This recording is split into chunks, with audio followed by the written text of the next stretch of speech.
Publicado em Paris, em 18 de abril de 1857, o Livro dos Espíritos é o marco inicial de uma nova fase da evolução humana. O Espiritismo baseia-se na solidez deste livro, na credibilidade e sabedoria de suas fontes espirituais, na pureza de sua moral evangélica, nos meios de transmissão mediúnica e na coerência de suas revelações. A característica essencial de qualquer revelação tem que ser a verdade. Revelar um segredo é tornar conhecido um fato. Se é falso, já não é um fato e, portanto, não existe revelação.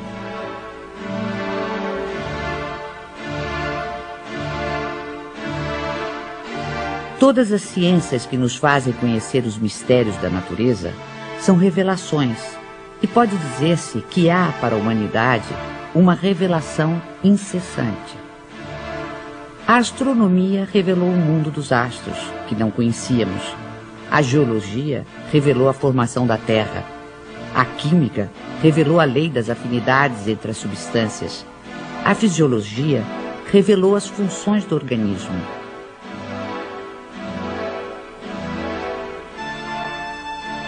Copérnico, Newton, Galileu, Laplace e Lavoisier foram reveladores. O Espiritismo, dando-nos a conhecer o mundo espiritual que nos cerca e, por conseguinte, o nosso destino depois da morte, é uma verdadeira revelação, na acepção científica da palavra. A revelação espírita é de origem divina e de iniciativa dos espíritos, sendo a sua elaboração fruto do trabalho humano.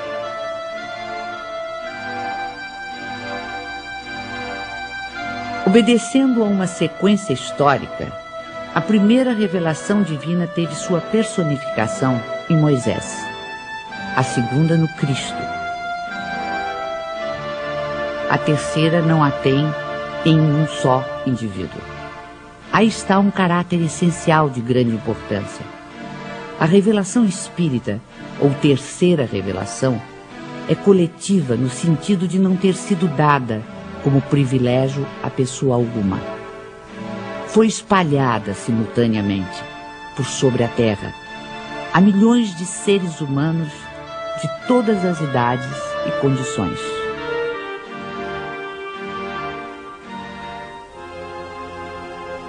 As revelações de Moisés e de Cristo, sendo resultado do ensino pessoal, apareceram num só ponto em torno do qual a ideia se propagou pouco a pouco. Mas foram precisos muitos séculos para que atingissem as extremidades do mundo, sem mesmo o cobrirem inteiramente. A revelação espírita, não estando personificada em um só indivíduo, surgiu simultaneamente em milhares de pontos diferentes, que se tornaram centros ou focos de irradiação. Se o Cristo não disse tudo quanto poderia dizer, é que julgou conveniente deixar certas verdades veladas, até que os homens chegassem ao estado de compreendê-las.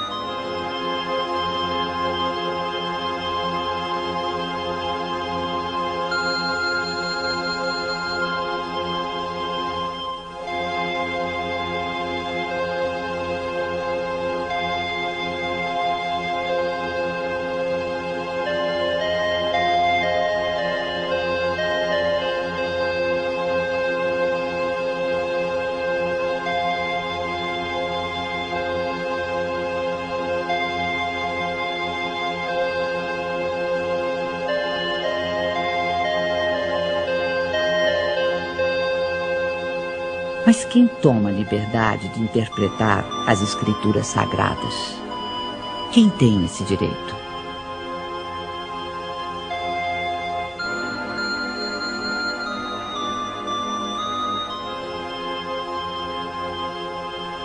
Neste século de emancipação intelectual e de liberdade de consciência, o direito de exame pertence a todos, cientistas, religiosos, filósofos e pesquisadores. Os homens, cada vez mais esclarecidos, à medida que novos fatos e novas leis se forem revelando, saberão separar da realidade os sistemas utópicos. Ora, as ciências tornam conhecidas algumas leis. O Espiritismo revela outras. Todas são indispensáveis à inteligência dos textos sagrados de todas as religiões, desde Confúcio e Buda até o cristianismo. Um último caráter da revelação espírita é que, apoiando-se em fatos, tem que ser, e não pode deixar de ser, essencialmente progressiva, como todas as ciências de observação. Caminhando de par com o progresso, o Espiritismo jamais será ultrapassado. Se uma verdade nova se revelar, ele a aceitará.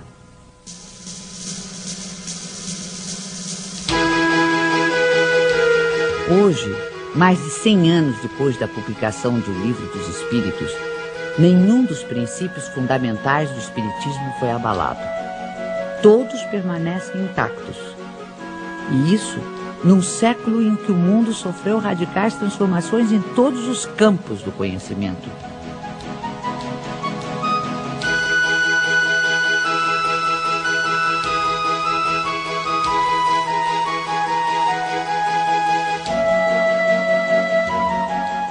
O que se pode observar é que o desenvolvimento da ciência se processa justamente na direção dos princípios espíritas.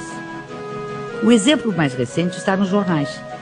Depois do átomo e de todas as suas subdivisões, os cientistas acabam de dar mais um passo no estudo do microcosmo.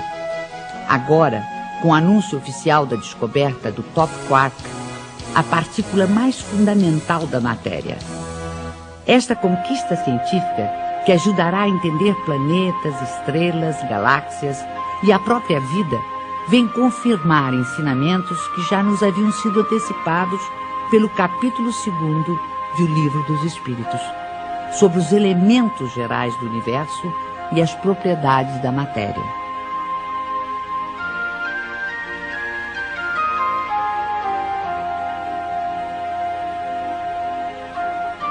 Além do Livro dos Espíritos, outras obras básicas compõem a codificação espírita.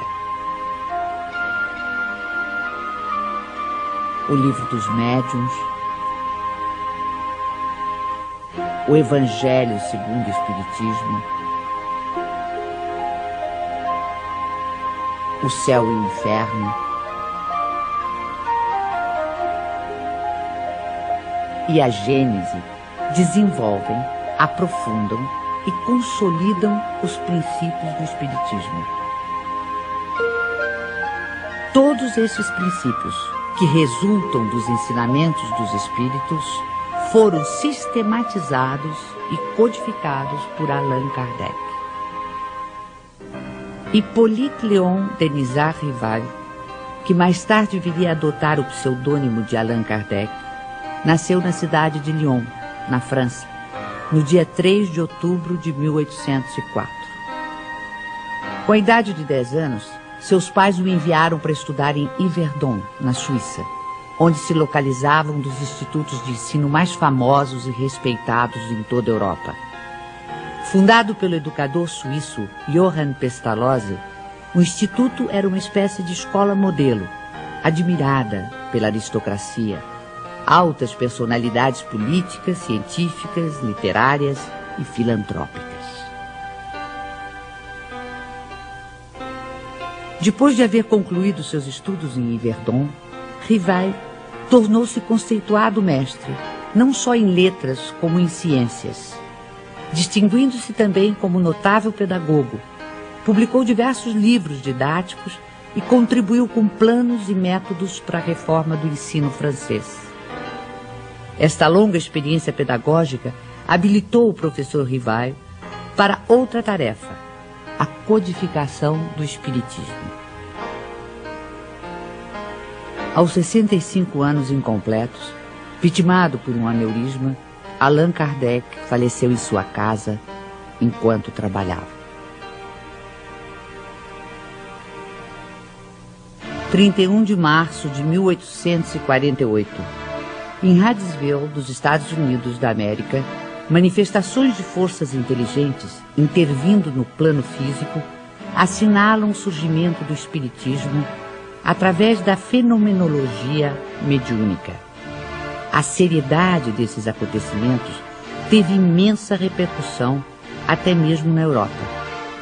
Os fenômenos ocorreram numa tosca cabana, residência da família Fox, adeptos da Igreja Metodista.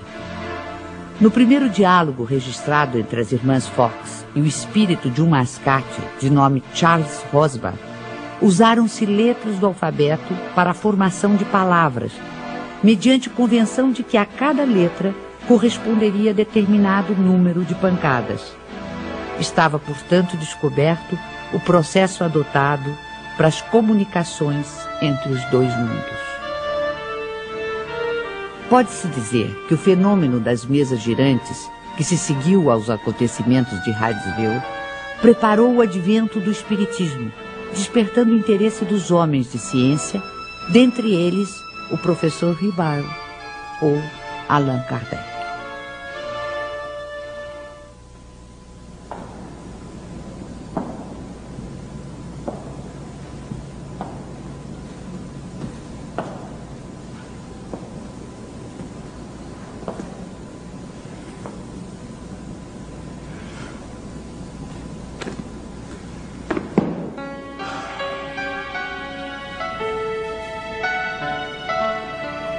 Foi em 1854 que pela primeira vez ouvi falar das mesas girantes.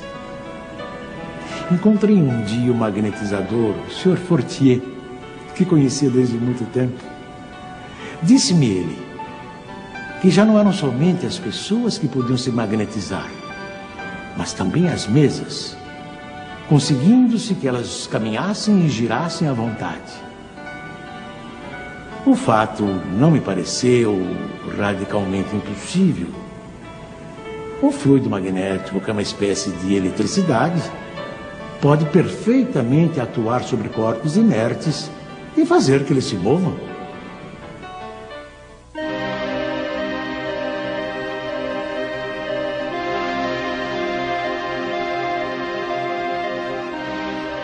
Algum tempo depois, encontrei-me novamente com o Sr. Fortier, que me disse ter um fato muito mais extraordinário.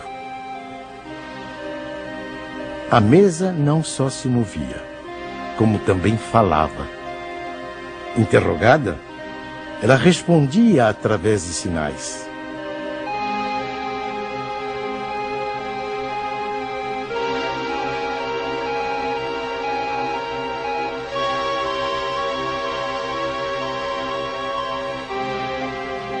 Eu estava, pois, diante de um fato inexplicado, aparentemente contrário às leis da natureza e que a minha razão repelia.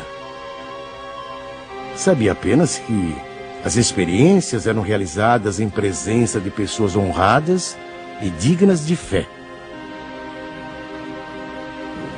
No ano seguinte, o Sr. Carlotti, amigo de 25 anos, me falou dos mesmos fenômenos com entusiasmo.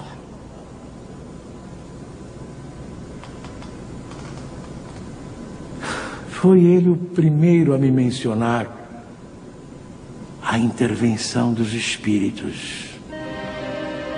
E me contou tantas coisas surpreendentes que, longe de me convencer, me aumentou as dúvidas.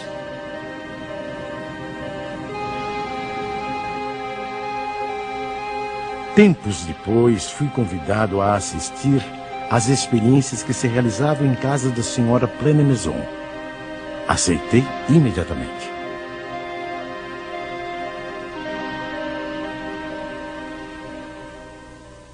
Foi aí que, pela primeira vez, presenciei o fenômeno das mesas que giravam, saltavam e corriam. Assisti então a alguns ensaios muito imperfeitos da escrita mediúnica.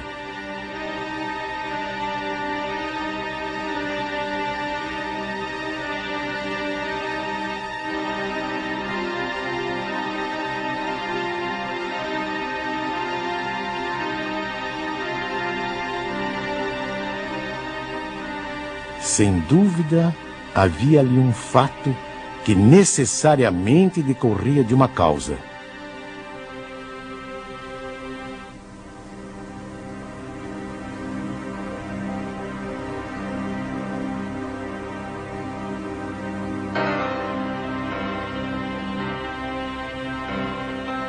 Foi nessas reuniões que comecei os meus estudos sérios de espiritismo. Menos ainda por meio de revelações do que de observações.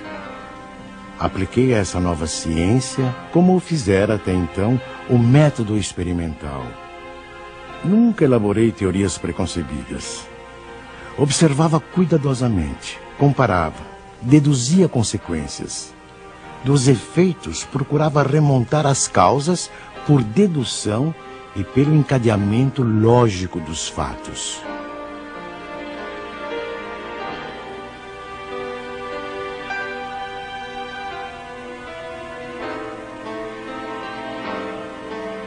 Um dos primeiros resultados que colhi das minhas observações foi que os espíritos, nada mais sendo do que a alma dos homens, não possuíam nem a plena sabedoria, nem a ciência integral.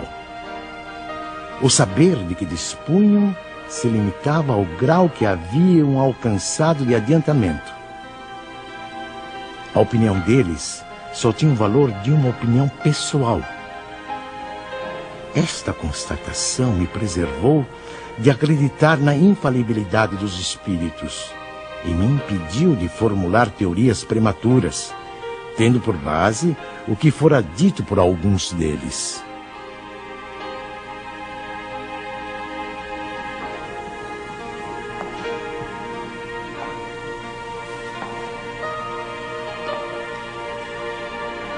O simples fato da comunicação com os espíritos,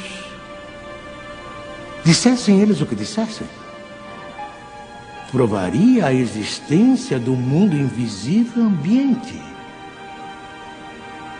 Já era um ponto essencial, um imenso campo aberto às nossas explorações. O segundo ponto, não menos importante, é que aquela comunicação permitia que se conhecesse o estado desse mundo, seus costumes. Se assim podemos nos exprimir. No ano seguinte, em 1856, passei a frequentar também as reuniões espíritas que se celebravam em casa do Sr. Rustam. Eram sérias essas reuniões e se realizavam com ordem. As perguntas fúteis haviam perdido todo atrativo para a maioria das pessoas. Quanto a mim, ia obtendo a resolução dos problemas que me interessavam, do ponto de vista da filosofia, da psicologia e da natureza do mundo invisível. Levava para cada sessão uma série de questões preparadas e metodicamente dispostas. Pouco a pouco, as sessões iam assumindo caráter muito diverso. Entre os assistentes contavam-se físicos, matemáticos, estudiosos e cientistas das mais diferentes áreas do conhecimento humano. Todos formulando perguntas, aprofundando temas e questões.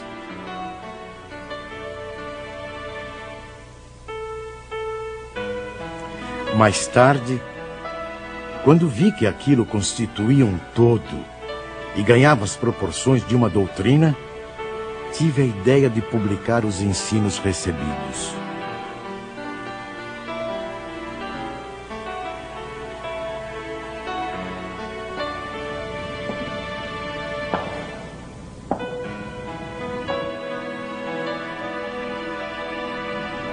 O meu trabalho, em grande parte, já estava concluído e tinha as proporções de um livro.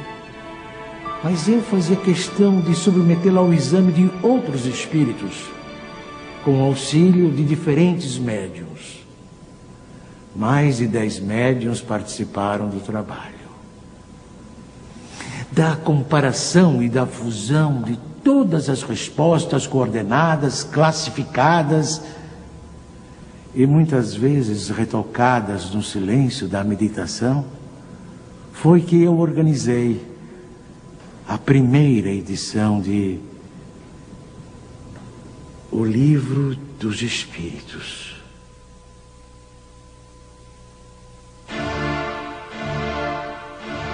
O Livro dos Espíritos foi elaborado através do diálogo, uma das formas mais livres e ricas da tradição filosófica. Hegel definiu a estrutura do diálogo em tese, antítese e síntese. Marx e Engels deram a ele um sentido materialista e revolucionário.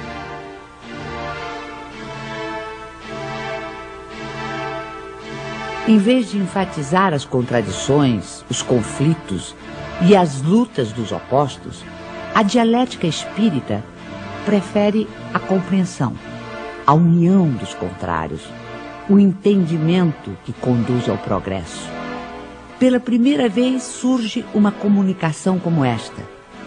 O mundo do desconhecido se vai revelando ao ser humano, que passa a poder avaliar, de modo objetivo e racional, o sentido maior de sua existência terrena, a importância do cumprimento das responsabilidades assumidas, a finalidade do aprendizado individual e coletivo para o aperfeiçoamento de todos e de cada um, sem exceção.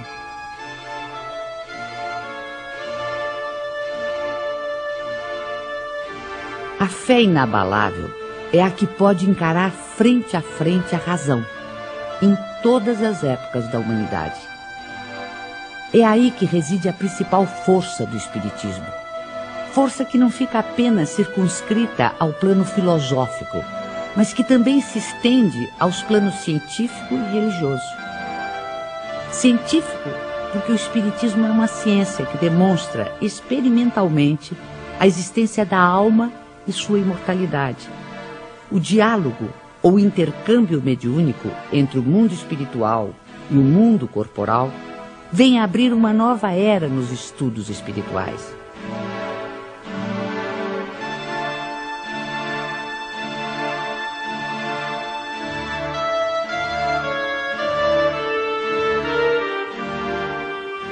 Antes desse tipo de comunicação, o conhecimento humano se dividia radicalmente entre os mistérios divinos e a experiência terrena.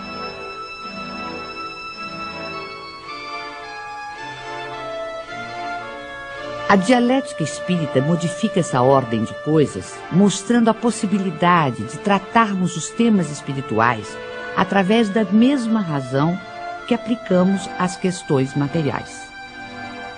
Assim, o Livro dos Espíritos se apresenta como um marco definitivo. Antes dele, tínhamos o espiritualismo utópico. Com ele, e depois dele, dentro dos ensinamentos da doutrina, temos o espiritualismo científico.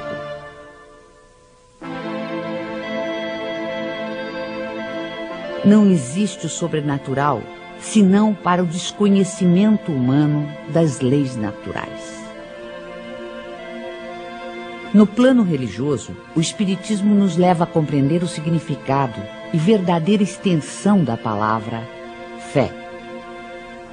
O Espiritismo não tem cultos instituídos, nem igrejas, nem imagens, nem rituais, nem dogmas, nem mesmo hierarquia sacerdotal ou sacerdócio.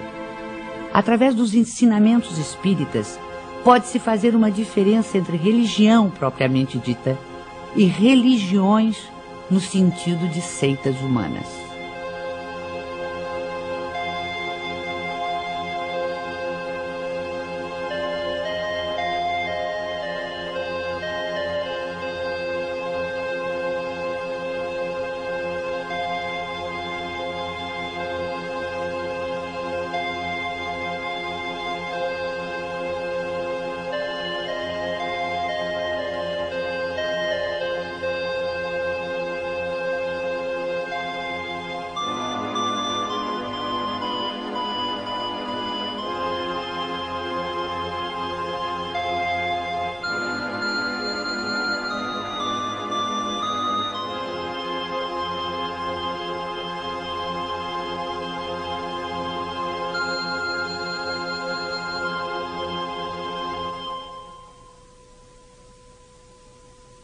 Em vez do culto, temos a prece, que é o mais belo dos diálogos, o mais íntimo, o mais simples e, ao mesmo tempo, o mais sublime. Pela prece sincera, pensamos em Deus numa evocação de pedido, de agradecimento ou de glorificação.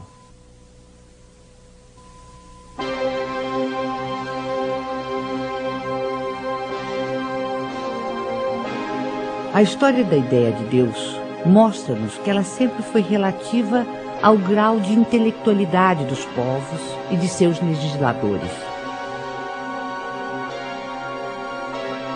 Na antiguidade, Júpiter empunhava o raio, Apolo conduzia o sol, Netuno senhoreava os mares.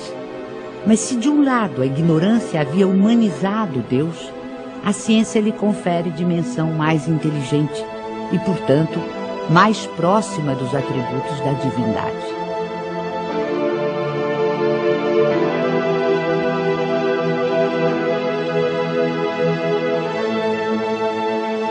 Racionalmente não é possível admitir um efeito sem causa. Olhando o universo imenso, a ordem e harmonia a que obedece a marcha dos mundos inumeráveis, olhando ainda os seres da natureza, o reino vegetal e os minerais, com suas admiráveis variedades,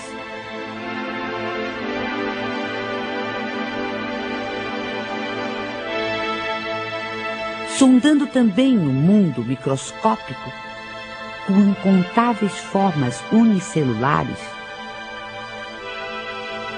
toda essa imensidão, profusão e beleza nos obriga a crer em Deus como causa necessária.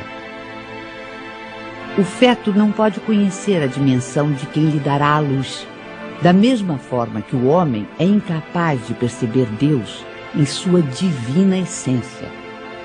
Mesmo depois da morte, dispondo de faculdades perceptivas menos materiais, não pode ainda o espírito imperfeito perceber totalmente a natureza divina.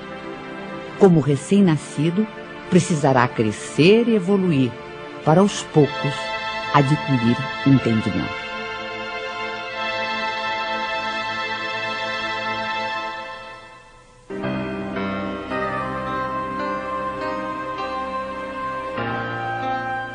No estágio evolutivo em que se encontra, é pelo sentimento, mais do que pelo raciocínio, que o homem pode compreender a existência de Deus.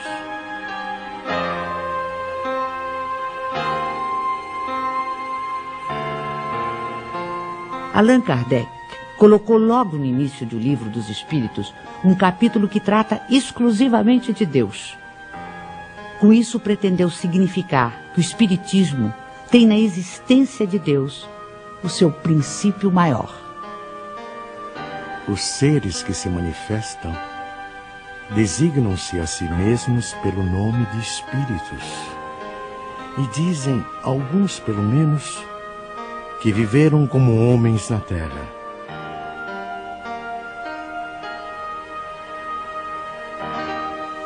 Os principais ensinamentos que eles nos transmitiram. Deus é eterno, imaterial, imutável, único, todo-poderoso, soberanamente justo e bom.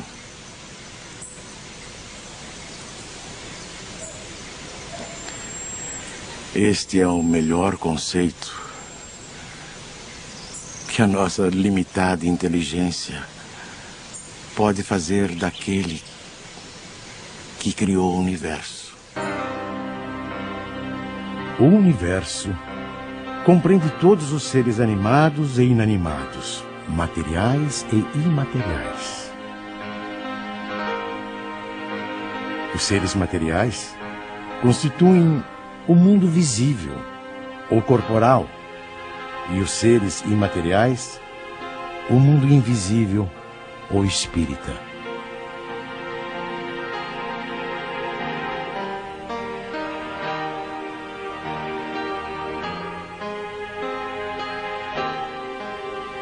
O mundo espírita é o mundo normal, primeiro, eterno. O mundo corporal é secundário. Poderia deixar de existir ou nunca ter existido, sem alterar a essência do mundo espírita.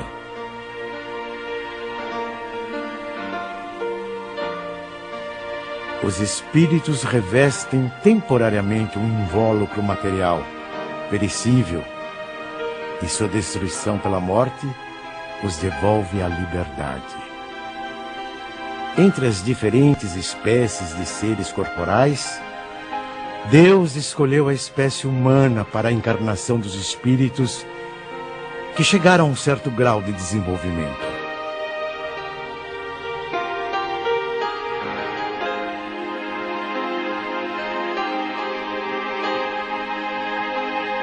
A alma é um espírito que encarnou e, portanto, um ser imaterial e individual que reside em nosso corpo e a ele sobrevive. Antes de se unir ao corpo, a alma é um dos seres inteligentes que povoam o mundo invisível. Ao revestir temporariamente um invólucro carnal, a alma adquire as condições materiais para se purificar e se esclarecer. A união da alma com o corpo começa na concepção, mas só se completa com o nascimento. O homem tem assim duas naturezas. Pelo corpo, participa da natureza dos animais, dos quais possui os instintos e o mesmo princípio vital. Pela alma, participa da natureza dos espíritos. O perispírito é uma espécie de laço semimaterial que une corpo e espírito. É preciso que seja assim, para que os dois possam se comunicar um com o outro. A morte é a destruição da parte mais grosseira. O espírito conserva o corpo etéreo, invisível para nós no seu estado normal, mas que ele pode tornar eventualmente visível e mesmo tangível, como se verifica nos fenômenos de aparição. O espírito não é, portanto, um ser abstrato, que só o pensamento pode conceber. É um ser real e definido. As diferentes encarnações ou existências corpóreas do espírito são sempre progressivas e jamais regressivas. Mas a rapidez do seu progresso depende dos esforços que ele faça para chegar à perfeição. A vida terrena seria assim uma espécie de escola, em que os alunos, embora nunca regridam às séries anteriores, são obrigados a repetir de ano até compreenderem o que lhes foi ensinado.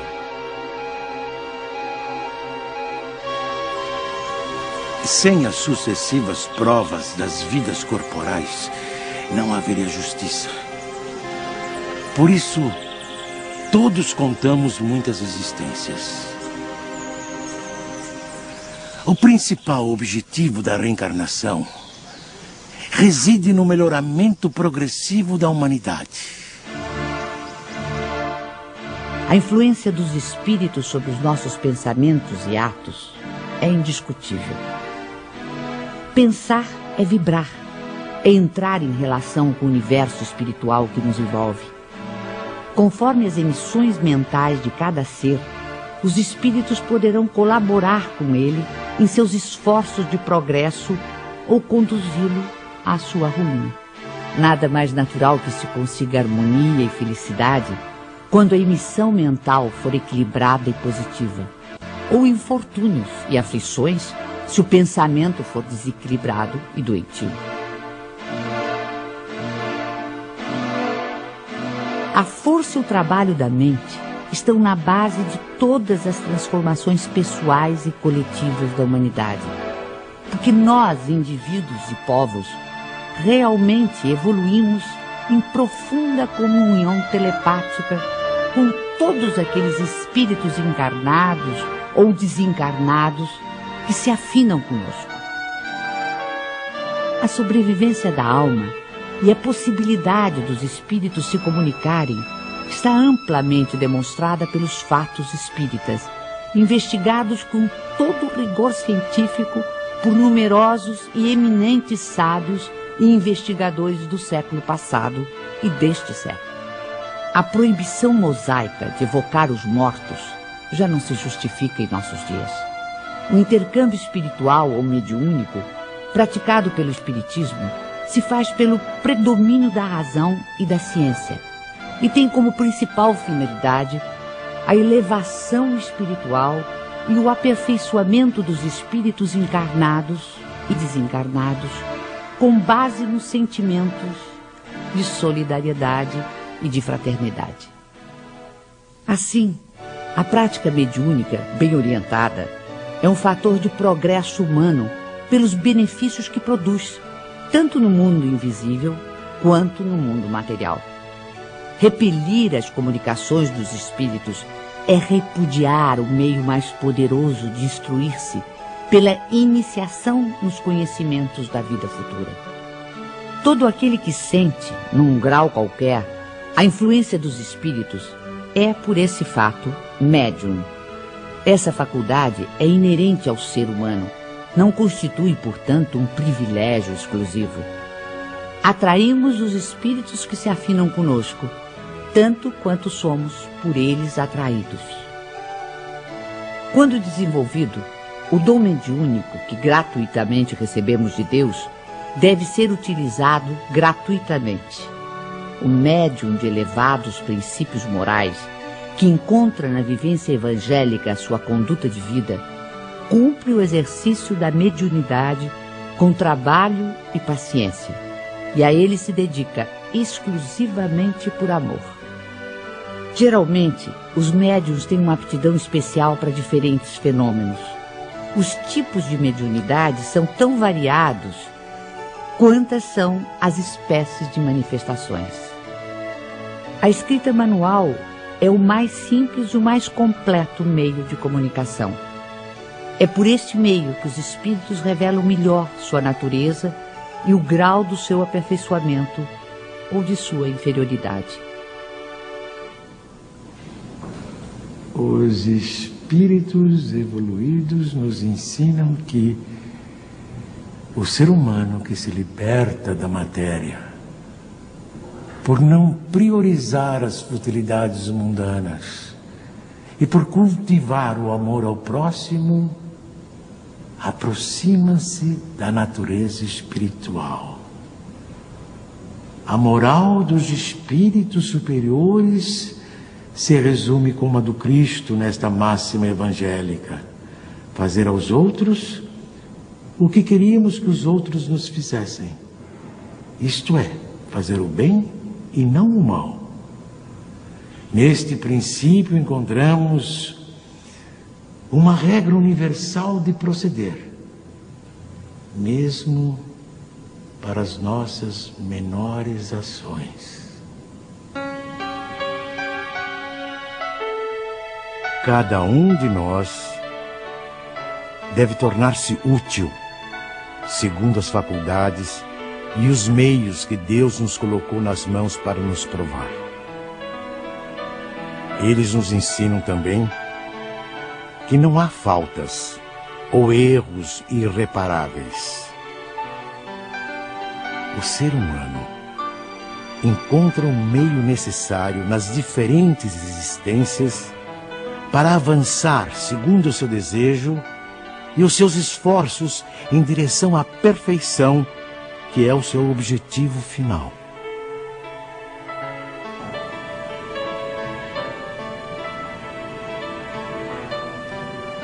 Este é o resumo da doutrina espírita, como ela aparece no ensinamento dos espíritos superiores. O espiritismo, que apenas acaba de nascer, ainda é muito pouco compreendido em sua essência por grande número de adeptos. Mas posso imaginar uma associação ou sociedade em que seus componentes se reúnam com o propósito de se instruírem e não na expectativa de presenciarem fenômenos extraordinários. Uma associação indissolúvel, onde haja confiança mútua e recíproca benevolência. Uma associação que exclua o constrangimento que nasce da suscetibilidade, do orgulho que se irrita à menor contradição e do egoísmo que só se interessa por si.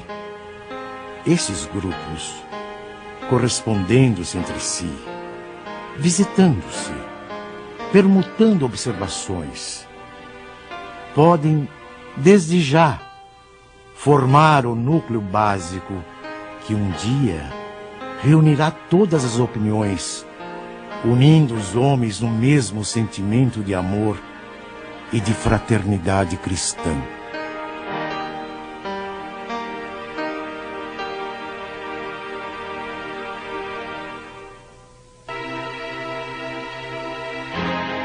Assim, embora tenha previsto a possibilidade de as reuniões espíritas atraírem número bastante elevado de participantes, Kardec aconselha que estas reuniões se multipliquem, de preferência através da constituição de grupos menores.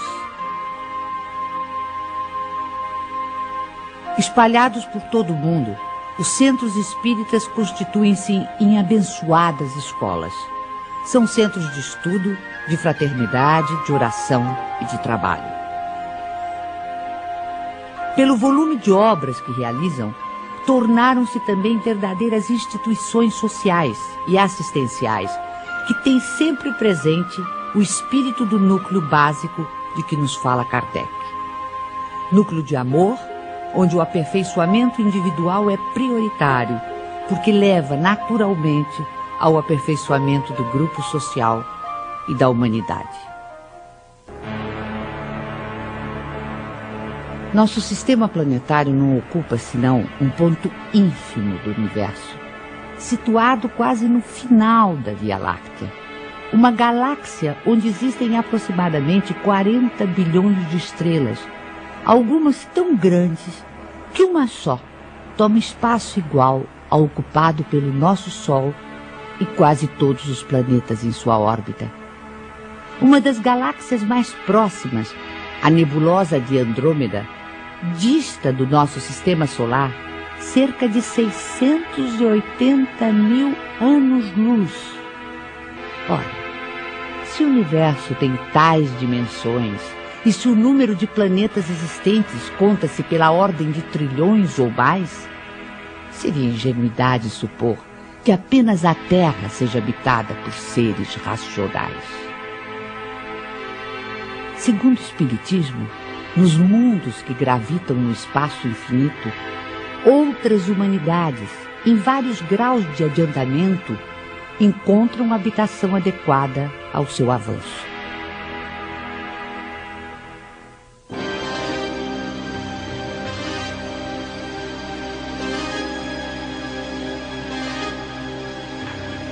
Dentre os mundos inferiores, encontra-se a Terra, com suas expiações e provas, com seus extremismos políticos, intolerâncias ideológicas, fanatismos religiosos e injustiças sociais. Aqui, seus habitantes levam uma vida instável, de lutas e trabalhos penosos, com mais momentos de infelicidade do que de alegrias.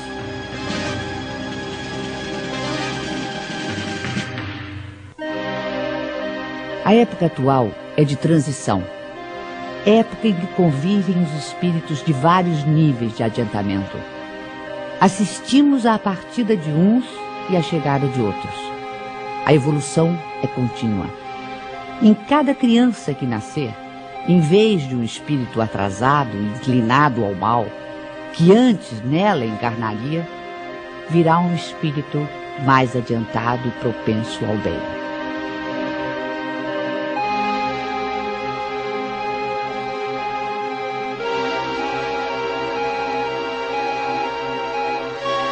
Por meio do trabalho ético e humanitário, combatemos nossos orgulhos e egoísmos. Por meio do diálogo, superamos nossas diferenças. Por meio da solidariedade, pomos em prática o ensino do Cristo de amor ao próximo. Esta é a destinação imediata da Terra, planeta de regeneração. Continuando no seu progresso ininterrupto, a Terra e sua humanidade ascenderão a planos cada vez mais altos, até a perfeição a que todos os mundos e seres estão predestinados.